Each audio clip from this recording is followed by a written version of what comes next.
God doesn't like lazy people. God has created you, and he wants to see the absolute best you can be.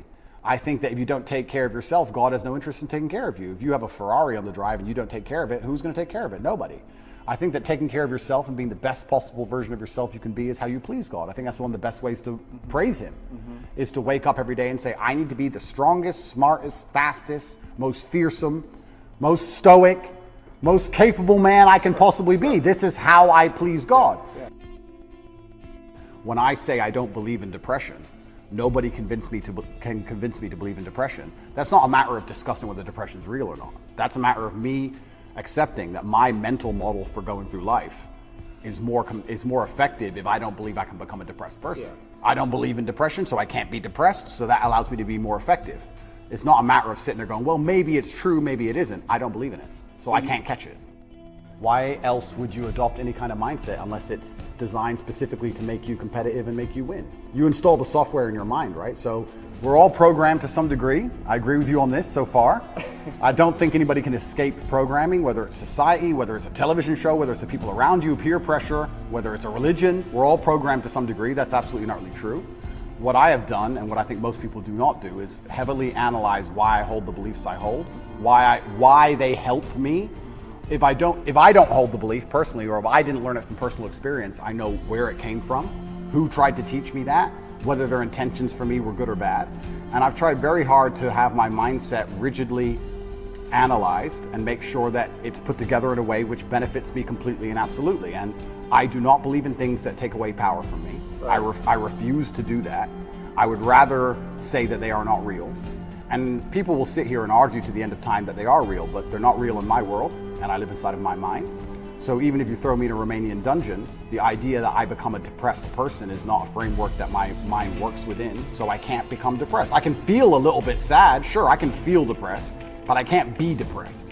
They're very different things. So that's just the mindset I've installed, and it's allowed me to be competitive. And I believe, personally, my personal beliefs are that life as a man is hyper-competitive, and whatever software you have in your mind should be designed to make you as competitive as possible, and you shouldn't be believing in absolutely anything else.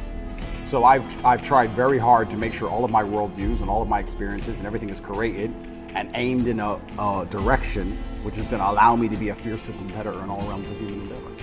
I will never adopt the thinking of somebody who is sad, and I will never adopt the thinking of somebody who is less competitive than I am or less successful than I am. If someone comes along and goes, Andrew, you are wrong, the way you see the world is wrong, but they are suffering from an affliction, why would I adopt a single iota of what they say? So it's kind of funny when I talk about depression, the number of people who defend depression. Depression's ruined my life, it's super real, and I lost my wife and my life is over and I want to kill myself, it's real. I'm like, surely you should like my worldview. If depression's so terrible and has destroyed your entire existence, right, you should be listening to me tell you it's not real. Right. But instead they're defending it and sticking up for it, which I find very interesting. So that's the first thing. In regards to whether I have had any of my convictions challenged, it's kind of amazing. Maybe it's just a semantics trick. Maybe it's that simple. Maybe it's as simple as saying, I feel a little bit depressed today, but I am not a depressed person, and I cannot become depressive. I'm not going to have depression. Maybe it's just a semantics trick. And by saying that alone, I understand that it's a temporary state of mind, which I can alter and I can affect. And I've never struggled with long-term depression or long-term negative thoughts because I don't believe in that mental model. I think that your mind, like I said, it's software, it's programmed in, and they say inside the Matrix or in every single video game, there are boundaries and there are limits. There are certain things you can and can't do. And I don't believe my mind can be put in a state of permanent negativity. I don't believe in that. I don't think it's possible, so it just doesn't happen. It's the uncertainty that I struggle with the most because in my life, I'm in charge of everything. I know exactly how everything works, and I'm the boss, and I get to control absolutely everything. And this is the first time in a long time I'm in a scenario where I have no power whatsoever, no influence, basically. I don't know what's going to happen. Nobody else knows what's going to happen. And also in my world, I'm the hero, right? I'm the head of the clan. Not just my family, but of a lot of people. A lot of people rely on me. Lots of women rely on me. Children rely on me, etc. So everyone comes to me every time there's a problem. So they continue to do that while I'm in a jail cell, expecting me to have some kind of answer. Right. And I'm like, well, I don't have an answer this time. Every other time I had an answer, but this time is a bit unique. It's very frustrating, and it's the uncertainty that would bother me. I don't think I felt sad very often, but I certainly felt extremely frustrated. I would sit there and think, there has to be a way out of this room. Not breakout, but like there must just be some words I can say, someone I can talk to. There must be a way. It's only a door. Like I can't just be stuck in this room. And it was hyper frustrating. Yeah, and the uncertainty of it is also scary because in my situation, every 30 days they decide if they hold you longer or not. And I was encountering people who'd been there for years in my scenarios. It is torture. And it's designed to make you break. You don't know how long you're going to be there for. Nobody knows. Mm-hmm. You hear horror stories. You see other people getting out who've done worse things than you after a week because they've signed a piece of paper or admitted to something or whatever they've done a deal.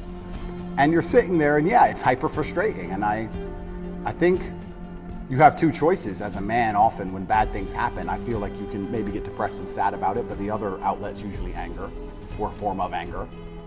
I felt like anger was more, in many cases, anger is more effective, I guess. It's more useful. You were angry in there? I wouldn't say I was angry, but if I started to feel negative, I could turn it into frustration or anger, which I could at least alleviate with 2,000 push-ups.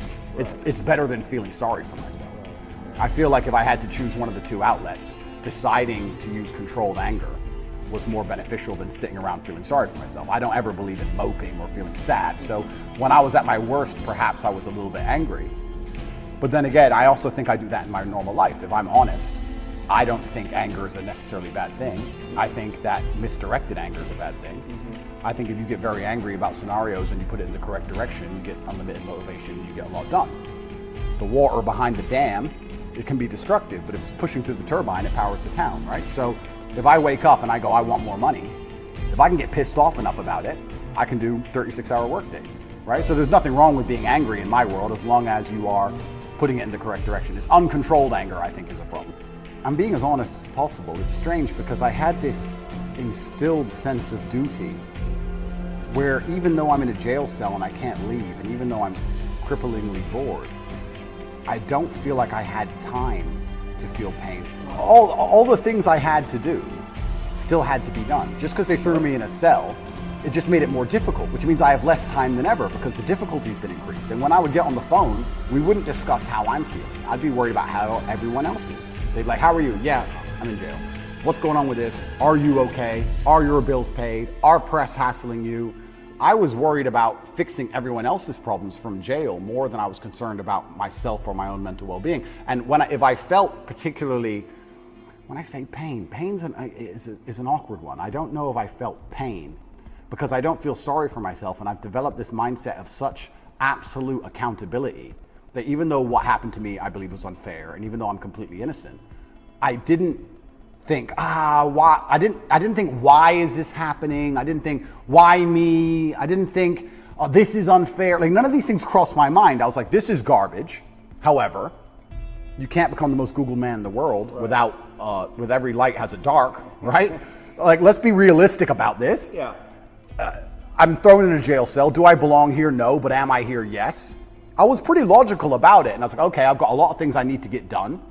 And I would feel angry if I couldn't get them done. But I don't think I felt pain. Now, I'll admit, I don't sleep very well since I've left.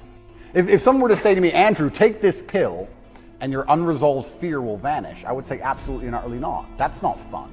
The fun is there's something in my mind which I don't have complete control or complete understanding of yet, and it's not detrimenting my day-to-day life really. Okay, I lose a bit of sleep, but this sounds like an interesting journey. It sounds like I'm in a new level of the video game and I've been thrust into a dark forest and I get to do something brand new, and I'm really genuinely not worried about it.